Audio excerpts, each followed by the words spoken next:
Qarabağ klubu Azərbaycan futbolunun ən güclü klublarından biri olaraq həm yerli, həm də beynəlxalq arenada uğurlar əldə etməsi ilə tanınır. Today Press xəbər verir ki, Ağdam təmsilçisinin transfer siyasəti ümumilikdə müsbət nəticələr verir. Uzunmüddətli perspektivdə balanslı yanaşma, legionerlərlə yerli istedadların harmonik şəkildə inkişafı Azərbaycan çempionuna daha dayanıqlı nəticələr gətirə bilər.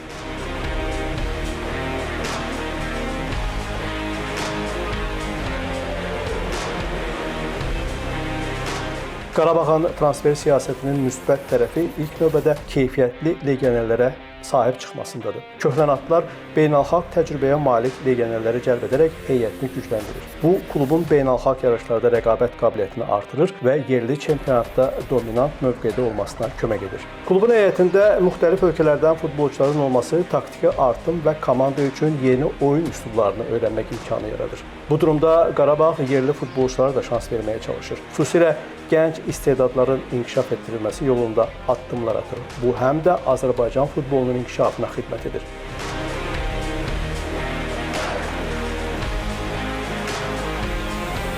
Yeri gəlmişkən, Qarabağın cari mövsüm başa çatdıqdan sonra heyətdə köklü dəyişikliklər edəcəyi bildirilir. Heyəti təzələmək niyyəti komandanın cari mövsüm Avroliqada uğursuz çıxışı ilə bağlıdır. Qarabağ liqa mərhələsində 36 komanda arasında sondan birinci olub. Komandada fiziki və psixoloji baxımdan yorğunluq hökm sürür. Bu faktı baş məşqçi Qurban Qurbanov özü də mətbuat konfranslarında etiraf edir. Ağdam təmsilçisi bəzi futbolçularla yollarını ayırmaq niyyətindədir. Əvəzində komandaya əsasən bir neçə əcnəbi oyunçunun cəlb edilməsi gözlənilir. Qarabağ müdafiənin mərkəzi, yarım müdafiənin sol və sağ cinahı, orta xətt və hücum xətti üçün oyunçu almağı hədəfləyir. Qurbanovun planında yeni mövsüm üçün əsas heyət üzvü olacaq ən azı 5 futbolçunun alınması var. Yeni transferlər Emanuel Adday, Aleksey Kaşuk, köhnə futbolçulardan Bəhlul Mustafazadə, Bədavi Hüseynovun cari mövsüm uğursuz oyunu, Juninho'nun gedişindən sonra hücumun mərkəzində yaranan ciddi boşluq baş məşqçini məyus edir. Dayaq yarım müdafiəçilərindən Patrik Andrade də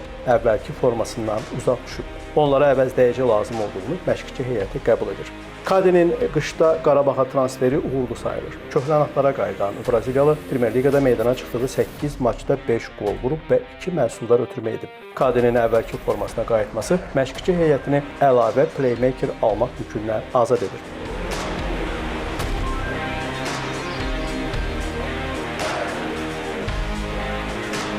Eyni zamanda klub gənc futbolçuları ilə uzunmüddətli müqavilələr bağlayıb. Musa Qurbanlı, Toral Bayramov, Elvin Cəfərquliyev və İsmail İbrahimli ilə 3 il yarımlıq yeni sözləşmələr imzalanıb. Bu müqavilələrə əsasən onlar 2026-cı il iyul ayınadək Qarabağın heyətində qalacaqlar. Qeyd edək ki, bir müddətli Qarabağ rəsmi və qeyri-rəsmi səviyyədə legioner futbolçular və onların klubları ilə danışıqlara başlayıb. Artıq ilkin razılığı alınan futbolçular var. Klubu tərəfindən yüksək təzminat tələb edənlər də var ki, onların şərti Qarabağı razı salmır. Ağdam təmsilçisi məhdud büdcə ilə yüksək nəticələr əldə etməyi bacarır. Bu, maliyyə resurslarının ağıllı idarə edildiyini göstərir. Bəs Qarabağın transfer siyasətinin mənfi tərəfləri hansılardır?